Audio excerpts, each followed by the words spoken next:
it's Natalie. Today I want to tell you about values. Let's talk about what those are.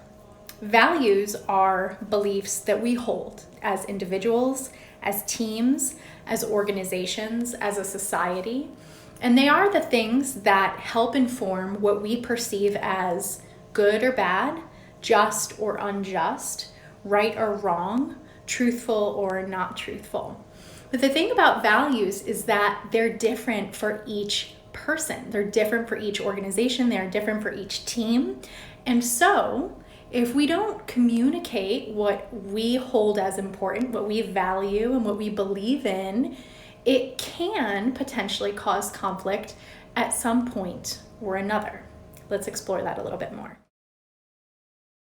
Tension and conflict typically arise when we try to force our beliefs or values on someone else, or when they try to force their beliefs or values on us.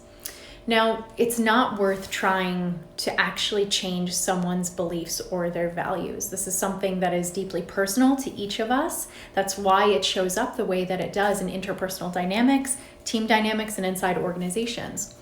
But what might be worth your time is a couple of things. First, taking some time to sit back and actually reflect on what is important to you, what you value, what you believe in. If you haven't done this exercise ever or in a while, I highly recommend doing this, taking some time to articulate what your values actually are, because what they do is they show up in our relationships, they show up in our conversations, and they show up in our conflicts. So take some time, think about how you would articulate your values in the present moment today, because our values do change over time.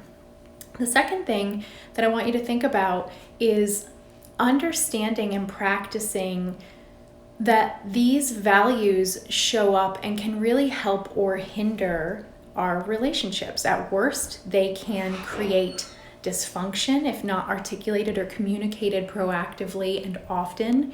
And at best, they can create happiness and a productive dynamic in relationships when we take the time to understand them for ourselves and understand them about other people. If you are interested in learning more about your own values, or you want to do this exercise with a child or a family member or a roommate or a colleague, you can head to the website 180 all spelled out .io and download the values exercise tool.